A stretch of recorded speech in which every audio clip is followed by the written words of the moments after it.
Welcome to this explainer.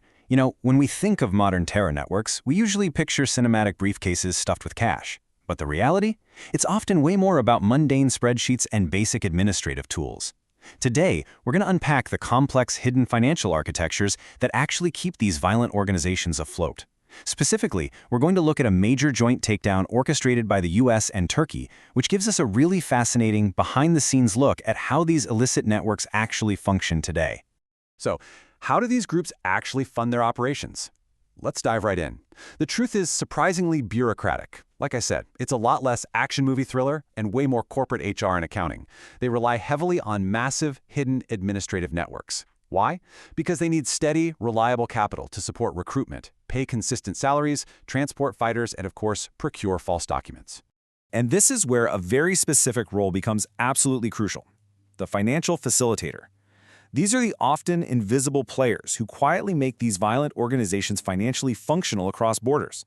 They're the ones actually shaking the trees, collecting the donations, controlling the accounts, and buying the equipment.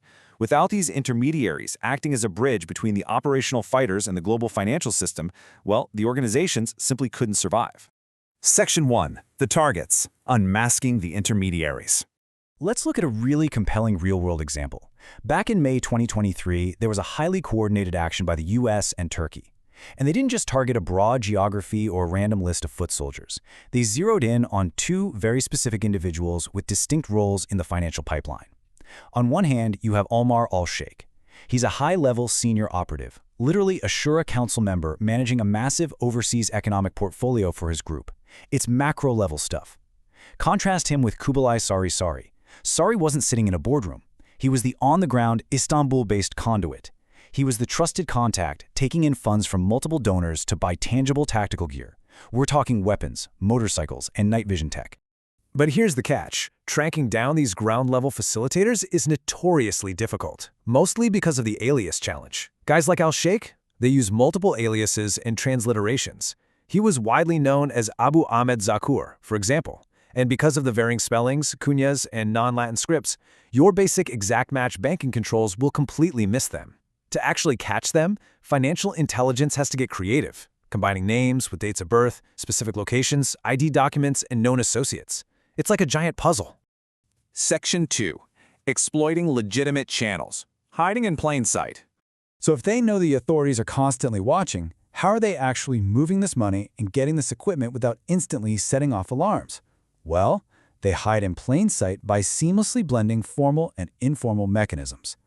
They use regulated bank accounts to receive multi-donor funds that just look like innocent community charity or family support.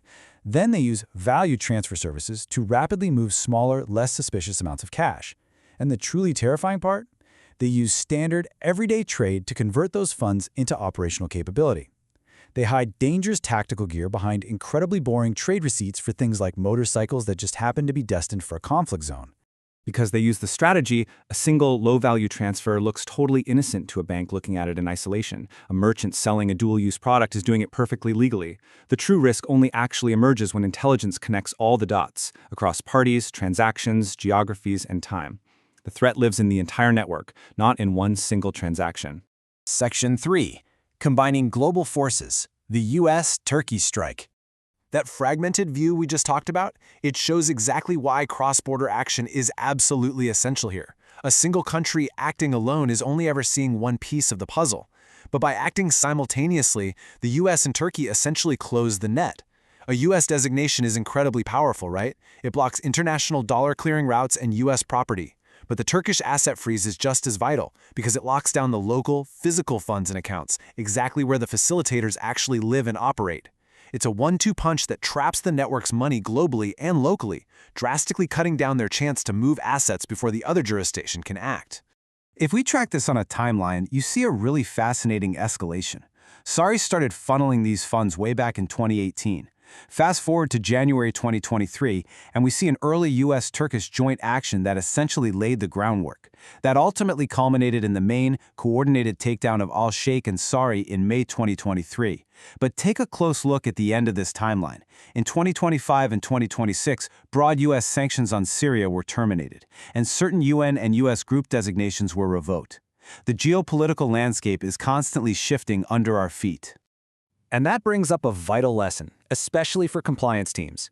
Even when broad country sanctions are lifted, financial crime leaders absolutely cannot just relax. Because a change affecting one regime does not automatically remove every single restriction connected to a specific person, entity, or transaction.